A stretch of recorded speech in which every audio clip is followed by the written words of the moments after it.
நீங்கள் பார்த்தது வந்தே பாரத்தோட sleeper class சோதனை ஓட்டம் தான். இதே போல் காஷ்மீருக்கும் ஃபஸ்ட் டைம் ட்ரெயின் சேவையை தொடங்க போகிறாங்க. இனி எந்த ஒரு ஸ்டேட்டில் இருந்து காஷ்மீருக்கு நம்ம ட்ரெயின் மூலிமா போக முடியும். இதற்காக உதம்பூர் ஸ்ரீநகர் பரமுல்லா ரயில் லிங்க் திட்டம் வெற்றிகரமாக முடிக்கப்பட்டிருக்கு. ஏன் இந்த திட்டம் கொண்டு வரதுக்கு 22 வருஷம் ஆச்சுங்க? காஷ்மீர் போக டிக்கெட் ப்ரைஸ் என்ன, டைம் ஷெட்யூல் என்ன, எப்போது காஷ்மீருக்கு ட்ரெயின் விட போகிறாங்க, வாங்க இந்த வீடியோவில் டீட்டெயிலாக பார்க்கலாம்.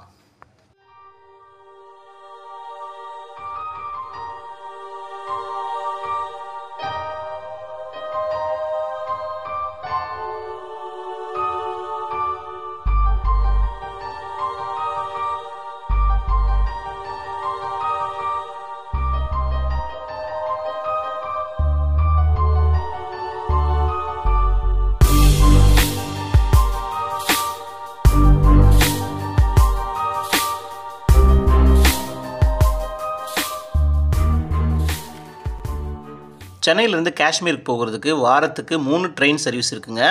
50 மணி நேரம் ஆகும். அந்தமான் எக்ஸ்பிரஸ் அப்படின்ற ஒரு ட்ரெயின் இருக்குது. ட்ரெயின் டிக்கெட் ப்ரைஸ் பார்த்தீங்கன்னா 900லேருந்து 3500 ரூபாய் வரைக்கும் இருக்குது. காலையில் 5:10க்கு சென்ட்ரல் இருந்து 3 நாள் ஜேர்னியில் நம்ம ஜம்முக்கு போக முடியும்.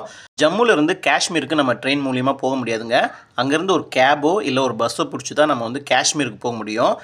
இதனால் நிறைய பேர் சென்னையிலேருந்து காஷ்மீர் போகிறதுக்கு ஃப்ளைட்டை தான் ப்ரிஃபர் பண்ணுவாங்க.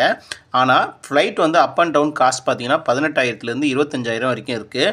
இதனால் கூட ஒரு 10,000 போட்டு நிறைய பேர் பேங்காக் போயிடுவாங்க. அது மட்டும் இல்லைங்க, காஷ்மீரில் நிறைய ரெஸ்ட்ரிக்ஷன்ஸ் இருக்குது. அங்கே நம்மளோட சிம் கார்டை கூட நம்ம சேஞ்ச் பண்ணி புது சிம் கார்டு தான் யூஸ் பண்ணுற அளவுக்கு இருக்குது. உதம்பூர் ஸ்ரீநகர் பர்முலா திட்டம் கொண்டு வந்ததுனால இனிமேல் நம்ம ட்ரெயின் மூலியமாகவே காஷ்மீருக்கு போக முடியுங்க. இந்த திட்டம் 1995 கவர்மெண்ட் ஆஃப் இந்தியா அப்ரூவல் கொடுத்துருந்தாலும் 2002 தான் இதற்கான திட்டப்பணிகளை தொடங்கினாங்க. இந்த ரயில்வே திட்டம் முழுமையாக நிறைவு பெறதுக்கு 22 வருஷம் ஆயிடுச்சுங்க. ஆகஸ்ட் 2024 தான் இந்த திட்டத்தை முழுமையாக நிறைவு பெற்றிருக்கு. இதுக்கான முக்கிய காரணம் என்னென்னு பார்த்தீங்கன்னா, குளிர், பனி, அது மட்டும் இல்லைங்க, ஹிமாலயா மவுண்டனை உடைச்சி இதில் ரயில் பாதை அமைக்கிறது ரொம்பவே கஷ்டமான விஷயம். மொத்தம் 27 டன்னல்கள் இருக்குது, 37 பாலங்கள் இருக்குங்க. அது மட்டும் இல்லைங்க, வேர்ல்ட்லேயே ரொம்ப ஹையஸ்ட் ரயில்வே பிரிட்ஜ் இந்த செனா பிரிட்ஜும், அதே போல் அஞ்சிகார்க் ஃபஸ்ட்டு இரும்பு தொங்கு பாலமும் இங்கே தாங்க இருக்குது. இங்கே இந்த வந்தே பாரத் டெஸ்ட் ட்ரைவ் 6 முறை நடந்திருக்கு. அதுவும் வெற்றிகரமாக நடந்து முடிஞ்சிச்சுங்க. எந்த ஒரு கோல்டு கண்டிஷன்லேயும் இந்த வந்தே பாரத் இயங்கும். கடும் குளிரையும் தாங்கிறதுக்கு ஹீட்டர் வசதி இருக்குங்க. பயோ டாய்லெட் டேங்க் இருக்குது. வாட்டர் எப்பவுமே ஃப்ரீஸ் ஆகாமல் இருக்கும். ஏர் பிரேக்கிங் சிஸ்டம் இது டிஃப்ரெண்ட்டாக இருக்குங்க. வார்ம் ஏர் சர்க்குலேஷன்ஸ் இருக்குது. ட்ரிபிள் லேயர் விண்ட்ஷீல்டு இருக்குது. ஃப்ளோட்டிங் அண்ட் ஃபிலாமெண்ட்ஸ் இருக்குது. கேன்டீன் வசதி இருக்குங்க. இதில் 136 வந்தே பாரத் ட்ரெயின்கள் இந்தியாவில் ஓடிட்டு இருக்கிறதுல இந்த வந்தே பாரத் ஸ்பெஷல் ட்ரெயினுங்க.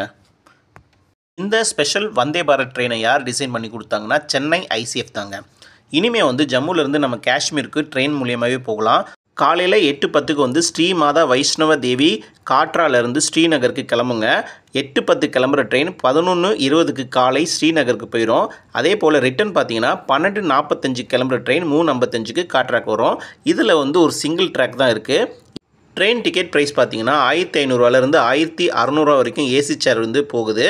அதே போல் 2,200 2,500 வரைக்கும் எக்ஸிக்யூட்டிவ் கிளாஸ் போயிட்டுருக்குங்க.